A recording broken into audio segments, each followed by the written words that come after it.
Hey, what's up? This is Chosen, and this video is going to be a champion guide for Candraphon, so let's get into it. Alrighty, so Candraphon is the Force Affinity Legendary from the Demon Spawn faction, and he is an attack champion. Now, Candraphon is one of the hotter topics in the community right now, so that's why I wanted to rush a video out about this guy. I spent a lot of time testing him in the last 2 or 3 days, got him maxed out, tried him in a few different sets, a few different areas of the game, lots of arena fights. Then I recorded all my arena fights, then I went back and watched them just so I could get a different perspective of playing and watching. So I played with him in the arena for like 30 or 40 minutes, recorded it, then I turned around and watched that footage for 30 or 40 minutes just to really get a feel for the different situations and how he's rotating in fights and kind of get a good grasp of the champion. So we'll dive into how to gear him, the thought process on how much better he is now, if he's super amazing or if he's just decent. And also remember, down in a pinned comment, I will have a link to my infographic for Candraphon that you can pull up on your own time. It just basically shows the general overview of the champion. And remember, don't ever blindly copy Masteries. You're going to want to build the champion yourself. It's just going to show their grades. You see Campaign A, Clan Boss D, Arena A, Dungeons A, Faction Wars A+. We'll get into all of that type of stuff as we grade the champion. And the stat priorities, the gear, 9 books, and everything you would need to know. Again, that's down in a pinned comment. But let's put that away, and let's dive into the kit here. So first of all, for the base stats, we've got decent HP, really good attack, 1509, that's great. 900 is a little bit low on the defense end, but he is an attack champion, so that's to be expected. 96 base speed is par for the course, and at least he does get 63% crit damage, which is the higher side of the base. 30 base resistance is good. 10 accuracy is kind of a meme because he literally doesn't need accuracy. It's a wasted stat on him. You're going to want to build resistance. In those times like Amulet and stuff where you can choose between accuracy and resistance, you're definitely going to want to choose resistance. You don't need any accuracy. So don't be wasting good accuracy rolls on Candraphon. And that is why in the infographic, if you look up under stat priority, you will see there I've got attack and resistance over by HP towards the right, because I wanted to put resistance up there because it's great to make him more sturdy because you're not going to need any accuracy. So it's a good time to use those resistance pieces like on the Amulet, for example, or substats on your other pieces of gear. So, okay, let's dive into the A1. We've got Punish Hubris, attack one enemy, places an extra hit if the target is under any buff. Now, I don't know when you're watching this video, but if you're watching this video soon, it could be 6 months down the road, or it could be the day I recorded it. Right now, there is a bug where the A1 is not functioning properly all of the time. Now, this is going to be one of those things at the bottom of patch notes, one of those minor little fixes. It'll say, Candraphon, Punish Hubris, bug fix, where now it always places the extra hit if the target is under a buff. Because right now, there's certain situations. I know I saw a post on Reddit where he was not attacking the Minotaur twice when he was under a buff. And I have seen it not perform, so it's really weird. But I have seen it work. I've seen it. I played for a long time in the arena. I definitely saw him get his extra hit. So it works sometimes, even most of the times in the arena. Some people are saying it's certain dungeons, it's not working, certain situations. Anyway, it'll be fixed at some point. Plarium knows about it. We are telling them it's supposed to place an extra hit if the target is under a buff, and it does hit pretty hard. And then for the A2, we've got an AoE that grants an extra turn and resets the cooldown of On the Hunt, which is the next ability we're going to go over. It's his self-buffing utility ability if the attack gets a kill. So very strong as a cleanup ability. It's an AoE that will grant an extra turn and reduce the cooldown, and it hits decently hard. Then we've got the A3 that is going to be a self-buffing mechanic. On the Hunt, place a perfect veil buff, a 50% increased attack buff, a 30% increased speed buff, and a 30% increased crit damage buff on this champion for 2 turns. And the cool thing about that is as we go into the passive, we've got an active effect here towards the bottom, places a perfect veil on this champion for 1 turn each time an enemy's turn meter is filled, which cannot be removed. So he's going to be placing veil on himself a lot of times, and then that also snowballs with the top of this, which is damage increases by 40% while attacking under a veil buff. And that active effect works with the top passive effect, where damage increases by 40% while attacking under a veil or perfect veil buff. And this one cannot be removed. Turn meter buffing is extremely common in the game, so he's going to get that all the time and get that 40% damage reduction and increased damage, because you can see here as you keep reading, it says receives 40% less damage while under veil or perfect veil, Also boosts this champion's turn meter by 15% each time this champion receives damage under a veil or perfect veil. Does not work if this champion is the only alive ally on the team. So he's not going to be able to snowball in 1v4 or anything with this crazy passive, and it does have a cooldown, so it's just in place so that he at least needs an ally alive, and it's not really going to work as a solo campaign farming mechanic where you're farming food and all the leechers die, and then he's sitting here with this amazing passive farming the campaign. So it won't work in that scenario, but it's still an amazing passive that gets a lot of utility for Candraphon. And then we've got the aura, increase ally attack in arena battles by 33%. Not going to be very widely used. I would have much rather seen this be ally attack by 30% in all battles, because ally attack auras are super uncommon for the arena. But hey, some aura is better than no aura, so better than nothing. But yeah, I like how the kit synergizes with itself, and he's got a really cool passive that kind of works with the kit. And yeah, he definitely got some love in the most recent patch. He was one of the highlights, and he's definitely a good champion right now in the right situation. But now, let's head over to my Candraphon that I have built, and we'll talk about the gearing, the booking, the masteries, and all that type of stuff. So here is the Candraphon that I have on my account that I've been using up in the arena for gold 4, and you'll see it's Divine Crit plus Relentless. I love Relentless set on him because he is a self-buffing champion that does not get an extra turn, so it's just a chance to really help him snowball, and I think Relentless set is a great candidate for him. And then the div crit rate was because I'm using crit damage gloves, and I needed a little bit of a boost to get that crit rate up to 100%, as you'll see here in the stat tabs. This is the stats on mine if you want to compare to yours. I've got the 43,000 HP, the 4,249 attack, 1800 defense, 208 base speed, the 100% crit rate. I love that. That's oddly satisfying. The 213 crit damage, and then you'll see the 89 accuracy. That's just by accident from Great Hall and stuff. You don't need any accuracy on this guy. And then the resistance of 218. I wanted to try to get his resistance up over 200, make him a little bit sturdy, get him as tough as I can to be resisting those debuffs, because you don't need accuracy, so you might as well get resistance on him. So that leads us into the banner discussion, and you'll see here I have an HP banner. It's just because this is my best banner for having speed and attack and HP.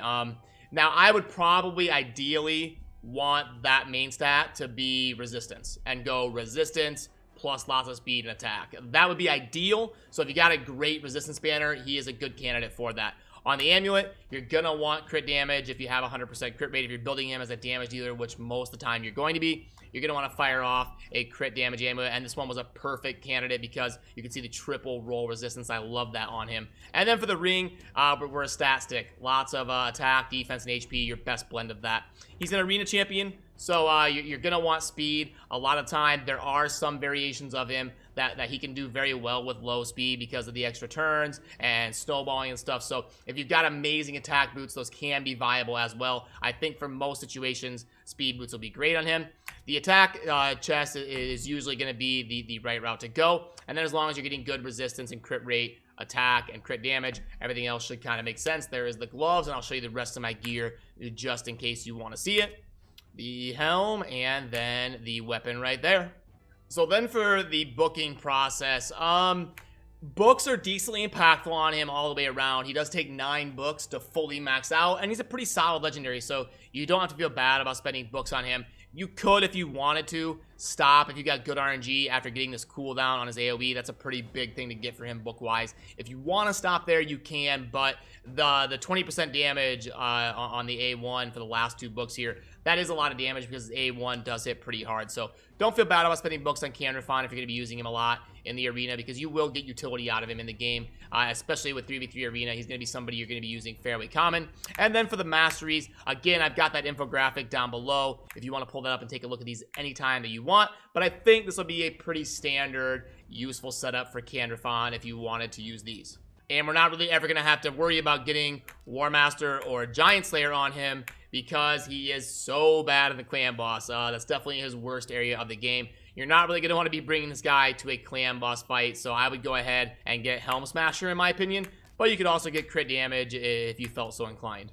And now I want to show you some different little clips quickly about some of the highlights from when I was testing him in the arena and recording that footage that I told you I went back and watched. And this is some situations that came up that I thought would be cool to highlight in a video. So let me fire off these clips and we will talk about this here. So All right, here, the first one, you will see Relentless Set self-buff, and it lets him attack after that. That's why I think he's a pretty good candidate for the Relentless Set.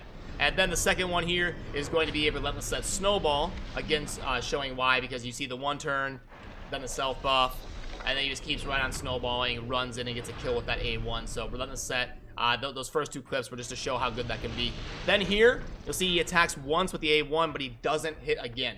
We'll talk about that here in a little bit. And then this is just a clip of him freezing himself against Torment. So it was a reminder for me to let you know you got to be careful with him because of this on the hunt skill where he's constantly buffing himself every 5 turns and resetting the cooldown with his AoE. You gotta be careful against Torments because he will freeze himself all the time in the arena. It's just something to make sure you watch out for. And then the clip that I said we would talk more about, you'll see the A1. Remember, it places an extra hit if the target is under a buff.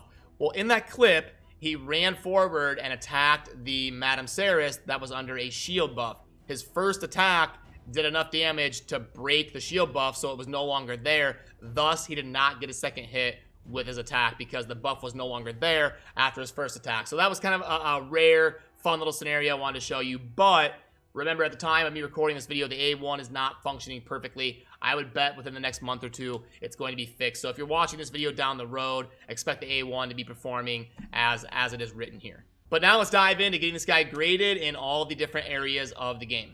Okay, so we're gonna start with Arena Offense. I'm gonna give him a 5. Yeah, I like him on Arena Offense.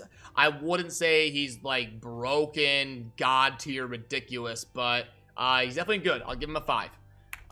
Then for campaign locations, he's actually sneaky good in the campaign. Remember that passive doesn't work super well in the campaign because it's not going to be proccing the effects if he's the only one alive. But he does have the self-buffing and the AoE on a pretty reliable cooldown, so I'll give him a 4. Clan Boss, I don't know why he's a 3. I can't think of why. I'm gonna give him a 2 because he can at least be tanky with Veil, but yeah, I don't see why his rating isn't like a 1 or a 2 there. Spider's Den, he's a 3. I wouldn't say he's great there, but I could see some scenarios where you do okay with all that AoE and self-buffing and Veil toughness. Arena Defense, 4. We'll go just a little bit worse than the offense. He's fine in the Minotaur. We'll give him a 5. He's gonna be totally cool there. Fire Knight is one of the worst areas for him. Yeah, I'm gonna have to. I'm gonna give him a 2 there. Magic Keep, he is force affinity, so he's strong against the Magic Keep, but doesn't bring any specific mechanics that I would really love. So we'll go 3. Dragon's Lair, force affinity, and stage 20 is magic. So yeah, we'll give him a 4. He's pretty good there. Ice Golem, he's going to be weak to stage 20, which is a big deal. But all the rest of the stages, he'll be pretty good there. He's tough. So I'm still actually going to give him a 4 because toughness matters in the Golem. So we'll give him the 4 there. Force Keep, again, he's just going to be kind of a 4 or a 5 in most of these keeps. We'll give him a 5. He's going to do okay. Same with the Void Keep. Spirit Keep, he's weak. You're not going to want to take him there. And then Faction Wars, yeah. I'm going to give him a 5 because he's got the self-buffing utility and you can build high resistance on him and do a lot of fun things with him in Faction Wars. So yeah, give him a 5 there, and we will submit those, and then let's wrap up and have a discussion about Candraphon in general here.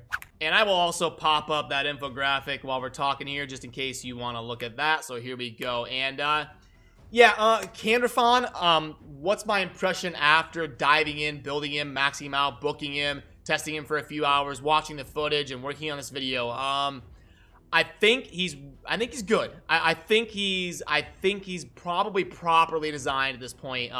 I know some people think he's amazing, and he definitely can be in the right team. If I don't have a Duchess, Duchess I think works really well with him. Veil champions are going to be amazing, especially, I mean, just imagine in Faction Wars. If you've got Duchess and Candraphon, you've got Spirit Affinity, Force Affinity, Veils, AoE, I mean, great. He works amazing with Duchess, especially with them being in the same faction. I don't have Duchess, though, so I wasn't able to test that for you guys. But, yeah, I think he's really good in the right team, and he's good in PvP, but he's not that great in PvE and not good in the clan boss at all. So I think it's a fair trade-off, and I think he's kind of mostly properly designed and got a pretty pretty proper buff in terms of bringing him up and making him better without making him ridiculous and broken and unfair or anything. So that's kind of my general sentiment on Candraphon. Definitely let me know down in the comments what you think about him, if you've got him, if you've been playing around with him, if you agree or disagree. I always enjoy reading your perspectives as well. So